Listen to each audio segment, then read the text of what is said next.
Hi friends, happy Bookmas day 9. I hope you're enjoying all of these Bookmas videos that I've been posting this month. We only have a few more, but if you're not subscribed, make sure you do subscribe so you don't miss those, and check out my channel to watch the rest of the ones I've posted this month. Today's video is the end of year book tag. I've seen some other people do this. I've just compiled a list of questions from years past and we're gonna go through them. Before we get into the video, make sure you're subscribed so you don't miss the last few days of Bookmas. And leave me a comment down below, something fun. Let's do, what was the most overhyped book you read this year? Let me know in the comments. And without further ado, let's get into the video. I have the list of questions up on my laptop here, so we're just gonna go through them in order and answer them. First question is, what was the most disappointing book of the year? And for me, it was for sure Divine Rivals. I know this one may be a little bit controversial. A lot of people love this book. It fell totally flat for me. I really disliked it, and I thought the writing was not very good. I thought that the characters were kind of boring and the plot just like fell really flat for me. So it was really hyped up last year and a lot of people loved it so much, so I was expecting a lot, but it definitely did not deliver as I thought it would. The next question is, what was an underdog book you read this year? And for this one, I would say Somewhere Beyond the Sea. So this is the sequel to The House in the Cerulean Sea, and I love that book, and I reread it before the second book came out and loved it even more. I feel like a lot of people loved The House in the Cerulean Sea, but they didn't read Somewhere Beyond the Sea. I didn't hear anybody really talk about it when it came out, and I thought it was amazing. I had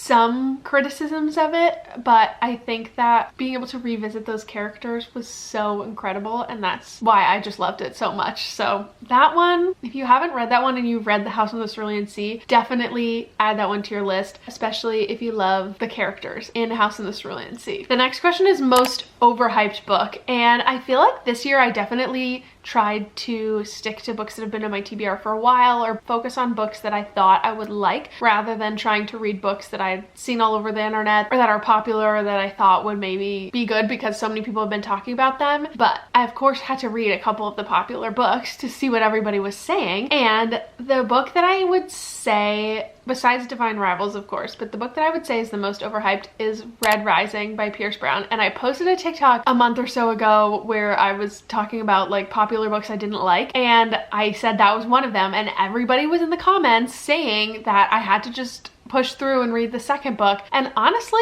I don't know. I haven't decided if that's something I'm gonna do yet, because I really didn't like the first book. We read it in my book club and we all kind of agreed that it was like somebody that had read The Hunger Games that just like wanted to write the same thing, but it did not match the same energy as The Hunger Games. It was not good. I'm sorry, but I just really did not like it. I think that like nothing really happened the whole time. They were just kind of like hiding out. Yeah, I just really disliked it.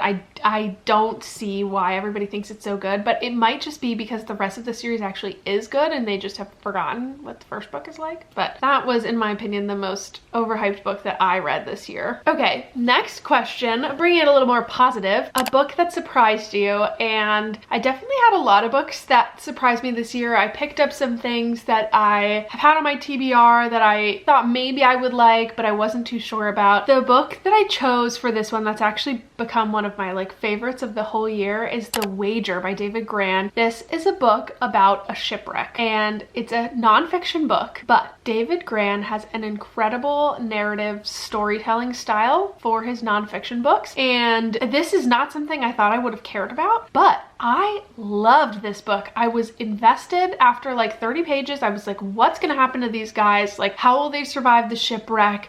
There was mutiny, they kept running into different obstacles. Like, it was so interesting, and then you like find out what happens in the aftermath of all of it. If you haven't read any David Grann, if you haven't read The Wager, definitely add it to your list. The audiobook was great. He's a great author for people who aren't necessarily drawn towards nonfiction because he makes it feel like fiction. So if you're looking for a shipwreck story, pick up The Wager. The next question is your favorite book couples of the year. I've read a good amount of romance books, more than I thought I did, but as I was going through them, I just did not remember the couples. I remembered some of the characters. Like, I loved both characters in Funny Story, but honestly them as a couple didn't really like stick with me. Of all the books I've read this year, I think that my favorite couples are all of the couples in the Throne of Glass series. I obviously won't say who they are because I don't want to spoil anything, but in Empire of Storms and Kingdom of Ash, all of the couples that are together in those books are amazing, and those books are so important to me now after reading them. Like, I have not stopped thinking about them since I read those. So those are probably my favorite couples of the year. On a similar theme, the next question is, what are your favorite characters from the year? First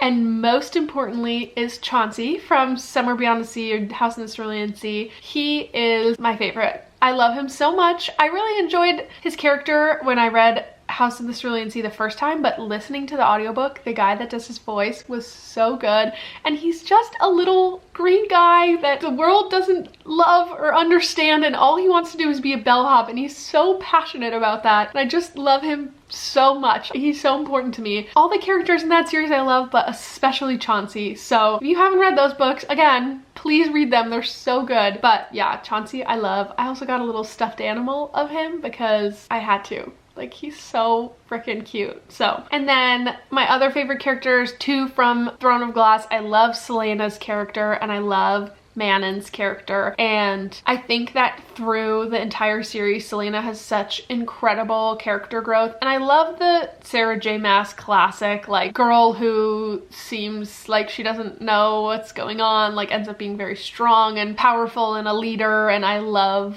that trope. I think that's awesome. So I love Celaena a lot. Especially after the first book. In the first book I was like, okay, we're trying to get into it, and then after the first book I was like, all right, I am hooked. And then Manon, I feel like is a little bit of a hot take, but her character arc is amazing, and I know that everybody says when they read Heir of Fire or Queen of Shadows, whichever book, that Manon's chapters are annoying and you want to skip them, and yes, I was there too. But as you get into the books later on in the series, you realize how awesome she is, and I just love her. So those are two of my favorite Throne of Glass characters. And then the last character I added to this list was Mark from The Martian, which I just recently read. Love that book. So funny, so entertaining, very like edge of your seat, fast paced, but his character is so funny, and I think that was the reason why I loved that book so much. So those are my favorite characters from the year, at least the ones that stuck with me closely. Okay, new favorite author I discovered this year. I have read a lot of different authors this year. I've read a lot of books by authors that have been favorites of mine in the past, and read like new books of theirs or books that I hadn't read yet of theirs. But one new author that I love that I'm going to try to read like all of her backlist is Kristen Hanna, and I am just so sad that I did not pick up a book of hers sooner, because The Nightingale has been on my TBR for like 6 years easily. I've wanted to read that book for so long. I love historical fiction. I've always been kind of a historical fiction girly, but I just didn't. It felt kind of daunting. It was big. I was reading other books, whatever, and I finally read The Women first, and then I read The Nightingale, and she's just so good at like bringing you to where the character is, which is amazing for historical fiction, because you want to understand what that character is going through in their time of life, in their life experience, and I think she is so good at making you care about those characters and bringing you into their shoes. So I'm really looking forward to reading more Kristen Hanna. Let me know what your favorite Kristen Hanna books are down below so I can prioritize those on my TBR, but I just love her writing. It's incredible, and I'm so sad that I did not pick up her work sooner, but here we are. There's still time to read more. The next question is the happiest book you read this year. This one was kind of hard for me to think of. Not that I've read a lot of like devastatingly sad books, but I feel like a lot of books I've read have not been like happy. My English teacher in middle school, I always remember this, used to say all good books are sad books. And he's so true for that. Anyway, the only book that I could think of to put on here was What You Are Looking For Is in the Library. This is a very sweet, I would say, short story collection. They all kind of connect, where there's this librarian and she's kind of magical. Like, these people go to her for whatever reason, something's going on in their life, and they're just at the library, and she kind of gives them exactly what they need. And if you know me, you know I love a book about books, you know I love a book about libraries. This one was just that, and it was just a very sweet, wholesome book from what I remember. Next one is most frustrating book you read this year, and easily this was The Secret History. I hated this book. I wish I didn't. I can really understand why people like it. However, I disliked most things about this book. All the characters I didn't like. The plot was so slow. Like, it was excruciatingly slow.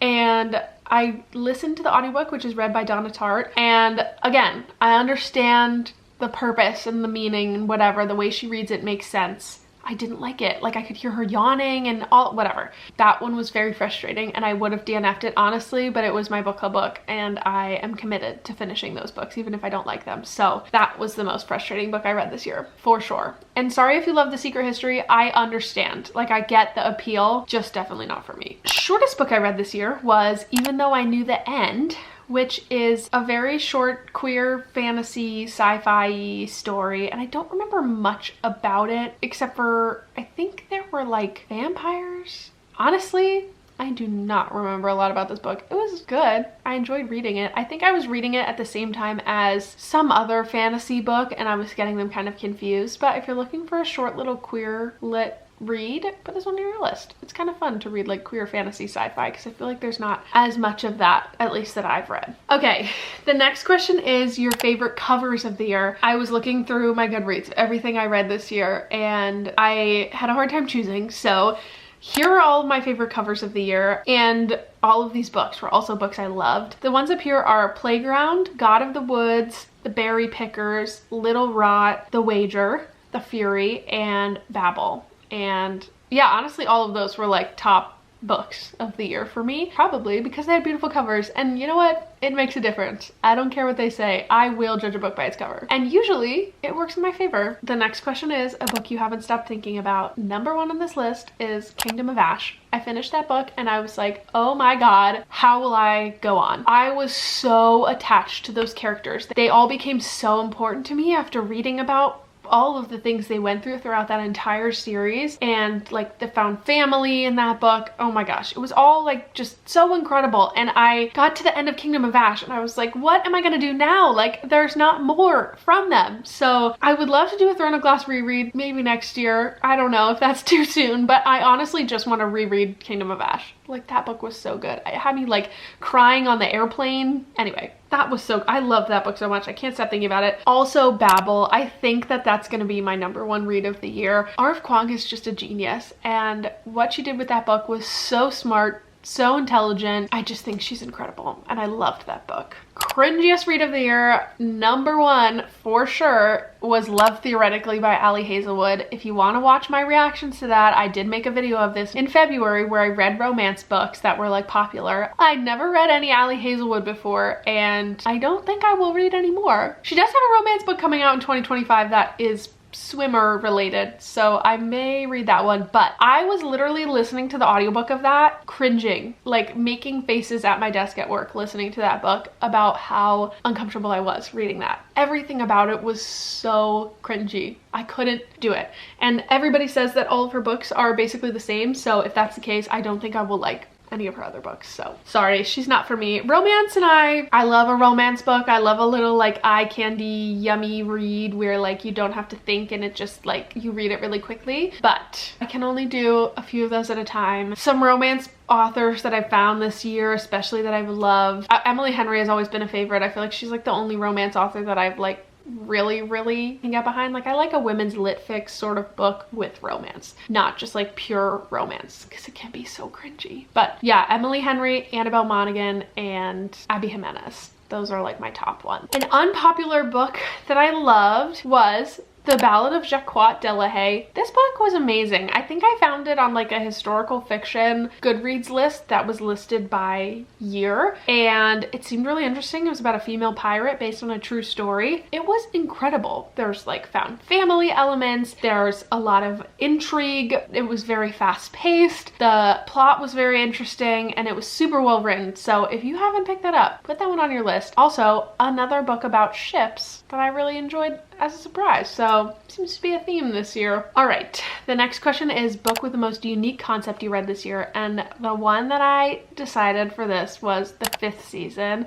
I read these in March for my book club. I read the first one for book club, but then read the rest of the trilogy. And this was so smart. Another really, really incredible book. I unfortunately had the main plot surprise spoiled for me from the first book by my own doing. It was my fault and my fault alone, but that ruined a little bit of the first book, but I still enjoyed it. And the rest of the series was just so smart. The metaphors to modern society were very good and not super heavy-handed, which, as you know, is something that's important to me. And I just think it was so interesting. It was like a fantasy sci-fi dystopian book all in one. And N.K. Jemisin is just so talented. So definitely loved those. The next question is books that I read this year that I would reread. For sure, Throne of Glass. I love those. I need to read those again. Another one is Funny Story. I just love that one. I want to reread all of the Emily Henry books because I've read them all only once, but I really enjoyed them. Yeah, I think those are probably like the top ones that I would reread from this year. Okay, next question is Goodreads reading goal and reading goal reflection, reading goals for 2025. For 2024, I decided to set my reading goal at 50 books because I didn't read as many books last year. I didn't want to overdo it, and I hit 50 books by like June. So then I set it again to 100 books and I finished 100 books in October. So I'm hovering around 110 right now. I think I'll probably get around 120 before the end of the year, which is insane. I've never read that many books in a year since I was like, probably since I was like a kid, and I was reading very short books. I am really happy with it because the last time I had set my Goodreads goal at 100 books, I was just like reading books to hit that number. And I feel like this year, because of all the time I listened to audiobooks, and I also really just fell back in love with reading again after being in like basically a year-long reading slump. Camera battery died. All right, what was I saying? I am very grateful that I have had the time and space and motivation to read so many books this year because I just love reading so much, and I'm glad that I was able to read that many books without feeling like I was pressured to read that many books. So for 2025, I think I will be setting my Goodreads goal at 100 because I've proven to myself that I can do it. My goals, reading goals wise for 2025, I really want to prioritize my physical TBR. I have a lot of books on there that I want to read. I am pretty close to hitting my goal for 2024, reading 50% of the books on my physical TBR, but I still have the other half that I've got to go through, plus whatever books I accumulate during the year. So definitely want to prioritize that. I also want to continue to prioritize reading nonfiction books, diversifying the authors that I read, which I've done a pretty good job of this year, especially compared to last year. And I also would like to be better at DNFing books. I don't do that, and I should. There are some books that aren't worth reading for me, and there's no reason to waste my time reading a book that I know I'm not going to enjoy. So those are sort of my goals for reading for 2025, which is crazy. That concludes my end of year reading tag. Let me know in the comments what you think about any of these books that I talked about. Happy to chat controversial book opinions in the comments. I for sure have some of my own, so every opinion is welcome. Thank you guys for watching all the way till the end, and I will see you guys next time. Bye, friends.